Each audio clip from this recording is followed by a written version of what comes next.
आज समझते हैं कुछ इम्पोर्टेंट बेसिक क्वेश्चंस। पहला क्वेश्चन मैं ले रहा हूँ रेस्पिरेशन से।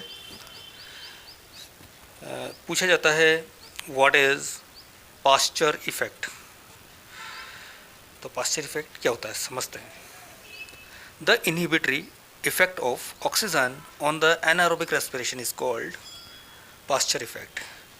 सपोज करो कि एनारोबिक रेस्पिरेशन चल रहा था जो कि ऑक्सीजन की एब्सेंस में होता है, लेकिन अचानक से क्या हुआ, ऑक्सीजन की कंसंट्रेशन इंक्रीज हो गई है। और ऑक्सीजन की कंसंट्रेशन इंक्रीज हो जाने के वजह से जो एनारोबिक रेस्पिरेशन चल रहा था वो क्या हो गया, इनहिबिट हो गया, बंद हो गया। तो इसी को हमने क्या नाम दिया, पास्चर इफेक्ट, क्योंकि इसके बारे में पास्चर नाम के साइंटिस्ट ने बताया था। इसी से रिलेटेड एक और क्वेश्चन है, Warburg effect. What is Warburg effect? The inhibitory effect of oxygen on the photosynthesis. हमें पता है फोटोसिंथेसिस का जो प्रोसेस होता है उसके लिए CO2 की कंसंट्रेशन ज़्यादा होना चाहिए, तभी फोटोसिंथेसिस अच्छा होगा, ग्लूकोज का प्रोडक्शन ज़्यादा होगा, अच्छा होगा। लेकिन क्या हुआ, अचानक से ऑक्सीजन की कंसंट्रेशन इंक्रीज हो गई। ऑक्सीजन की कंसंट्रेशन इंक्रीज हो जाने की वजह से ग्लूकोज का प्रोडक्शन कम हो जाएगा। क्यों? क्योंकि फोटोसिंथेसिस इनहिबिट हो गया है।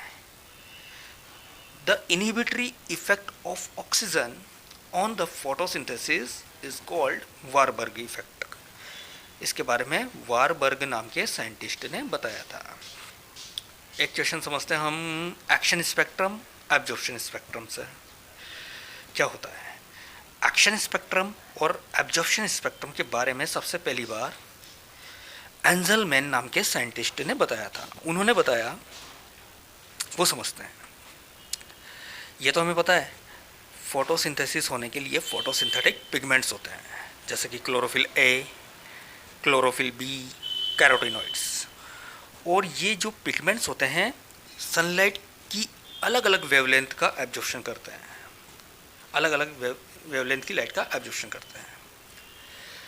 जब हम इन पिगमेंट्स का ग्राफिकल रिप्रेजेंटेशन करते हैं कि इन्होंने किस कलर की वेवलेंथ का एब्जॉर्प्शन किया, किस वेवलेंथ वाली लाइट का एब्जॉर्प्शन किया, और उसका एक ग्राफिकल रिप्रेजेंटेशन करते हैं, उसी को हमने नाम दिया एब्जॉर्प्शन स्पेक्ट्रम।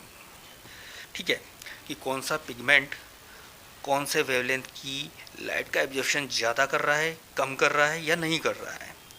अगर हम उसका ग्राफिकल रिप्रेजेंटेशन करेंगे तो उसी को क्या बोलेंगे हम, एब्जॉर्प्शन स्पेक्ट्रम। ऐसे ही बात आती है एक्शन स्पेक्ट्रम की।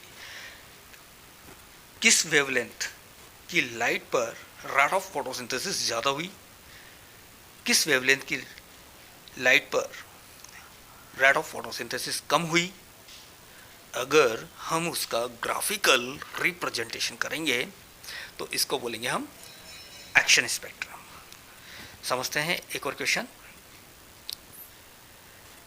एस्टिवेशन के बारे में। मॉर्फोलॉजी से क्वेश्चन है, व्हाट इज एस्टिवेशन, ये समझते हैं पहले। The arrangement of sepal petal on the flower is called aestivation. Aestivation अलग अलग टाइप के होते हैं।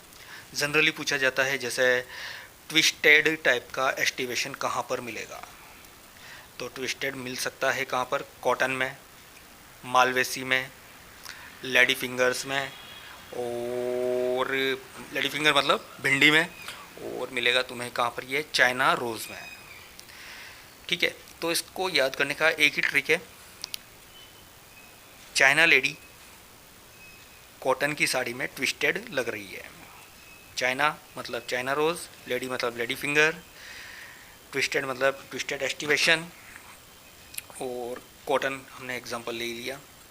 इसी तरह से पूछा जाता है वेलवेट टाइप का एस्टिवेशन है, ये कहाँ पर मिलेगा, तो इसके लिए याद रखना है लिली बेटा, वेलवेट की कुर्सी पर सोले। वेलवेट मतलब एस्टिवेशन है, लिली मतलब लिली एसी,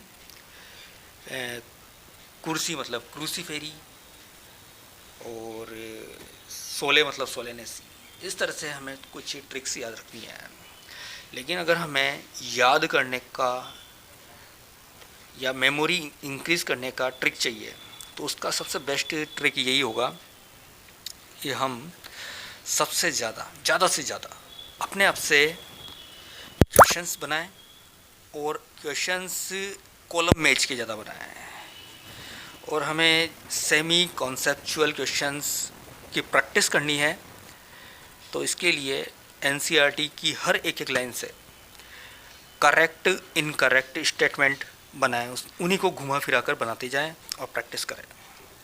क्योंकि कोई क्वेश्चन इम्पोर्टेंट नहीं होता, हर क्वेश्चन ही इम्पोर्टेंट होता है। हमें यहाँ पर इम्पोर्टेंट क्वेश्चंस की प्रैक्टिस नहीं करनी, हमें बायोलॉजी की प्रैक्टिस करनी है, हर एक लाइन की प्रैक्टिस करनी है। हमें बायो में सब कुछ आना चाहिए, ऐसा नहीं कि बस मुझे पर्टिकुलर इसी से आता है, ये नहीं होना चाहिए। ठीक है, तो पढ़ते रहें।